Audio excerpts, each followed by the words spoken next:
ተማሪዎችን በብዛት ለመመዝገብ ማድረግ ያለባችሁ ነገሮች፣ በመጀመሪያ እያንዳንዱን ግሬድ የሚወክል ቅጽ ወይም ሽት ያለው የኤክሴል ፋይል ዝግጁ ያድርጉ። ለእያንዳንዱ ቅጽ ወይም ሽት ስሙን ወደ የግሬዱን ስም ይቀይሩት። ለምሳሌ ሽት 1 የሚለውን የግሬድ 1 ተማሪዎች ዝርዝር ከያዘ ስሙን ወደ ግሬድ 1 ይቀይሩት። ኤክሴሉን አስተካክለው ሴቭ ካረጉ በኋላ ዘግተው ወደ ሲስተሙን በመግባት ማይግሬሽን የሚለውን ይጫኑ። ቀጥለው ማይግሬት ስቱደንትስ የሚለውን ይምረጡ። ከዛ ውስጥ አፕሎድ ኤክሴል የሚለውን ይጫኑት። ቀጥለው ክላውድ ምልክቷን ላይ በመጫን ኤክሴሉን ከፋይላቸው ውስጥ መርጠው አፕሎድ ያድርጉት።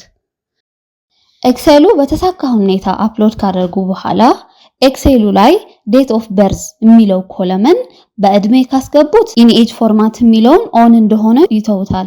በዓመተ ምህረት ካስገቡት ግን ኢን ኤጅ ፎርማት የሚለውን በማጥፋት በኢትዮጵያን ካላንደር ከሆነ ኢን ኢትዮጵያን ካላንደር የሚለውን ኦን ያደርጉት።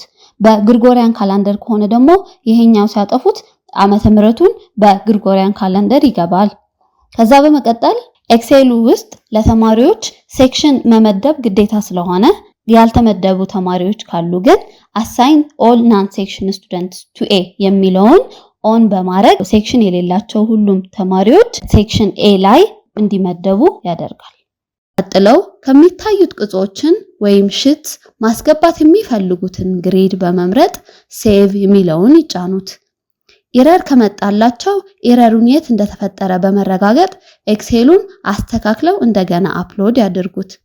የተማሪዎችን ዝርዝር ዲስፕሌይ ከሆነ ግን ትክክል መሆኑን አረጋግጠው ማስ ኢምፖርት የሚለውን ይጫኑት። በመጨረሻ ማይግሬት የሚለውን ይጫኑና ሂደቱን እንዲጀምር ይጠብቁ። ሂደቱን እስከሚያልቅ ድረስ ገጹን እንዳትዘጉት። 100% ከደረሰ ተማሪዎቹን በተሳካ ሁኔታ ተመዝግበዋል።